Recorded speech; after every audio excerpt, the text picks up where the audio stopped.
کھانے کی دعوت دی جاتی ہے، فیقول ھذا معی، اور وہ آگے سے کہہ دے کہ یہ بھی میرے ساتھ ہے جی، اس کو بھی بلا لیں۔ مثال کے طور پہ آپ کو دعوت ملی کہ صاحب آپ کا کھانا ہے، آپ کہیں جی میں اکیلا نہیں آتا، میرے استاد بھی میرے ساتھ آتے ہیں۔ سمجھ میں آئی بات؟ تو حضرت صاحب اس چیز کی اجازت ہے۔ وقال انس، اور حضرت انس کہتے ہیں اذا دخلت علی مسلم لا یتهم فکل من طعامہ واشرب من شرابہ۔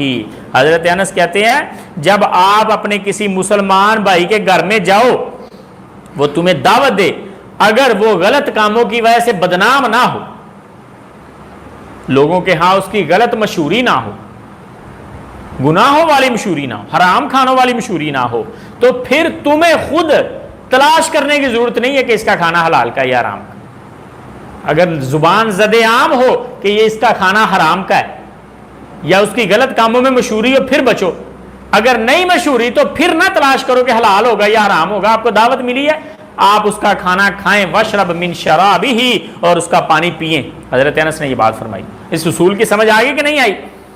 کہ حضرت صاحب اگر کسی کی غلط شہرت ہے، یار 2 نمبر بندہ ہے، 2 نمبر دھندے کرتا ہے، پھر اس کے کھانے سے بچیں، لیکن اگر اس کی اچھائی یا برائی مشہور نہیں ہے تو پھر آپ اس کی ٹوہ نہ لگائیں، تلاش نہ کریں کہ یار کیسا ہے اس کا کھانا، بس کھا لیں بسم اللہ کر کے۔ یہ حضرت انس رضی اللہ تعالیٰ کہہ رہے ہیں۔